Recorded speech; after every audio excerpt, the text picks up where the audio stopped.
தமிழ்நாட்டின் தலைநகரம் சென்னை. சென்னையின் முக்கிய பகுதியான கோயம்பேடு பகுதி தான் இந்த அக்கா. இவங்க கேட்குற 2 கேள்வி தாங்க. என்னென்னா, டீ விலையை ஏற்றுனதுக்கான காரணம் என்ன?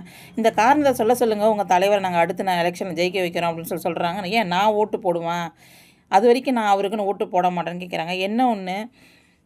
1000 கொடுக்குறீங்கன்னா, அந்த ரூ. 1000 பாதி என் வீட்டுக்காரன் பிடிங்கிக்கிறான், மீதி பசங்க 2 இருக்குது நான் பார்த்துக்கிறேன். இந்த ரூ. 1000 பெண்களுக்கான உரிமை தொகை நான் எதையுமே நான் அனுபவிக்கலை.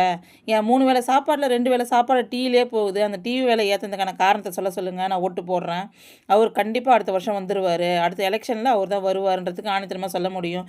இன்னொன்று, அவர் எலெக்ஷனில் இந்த பெண்களுக்கான என்ன ஒரு பாதுகாப்பு இருக்குது, படிப்பில் என்ன இருக்குதுன்னு கேட்குறாங்க. இந்த கேள்விக்கு எதுவுமே பேட்டி எடுக்கிற அவங்களால பதில் சொல்ல முடியல.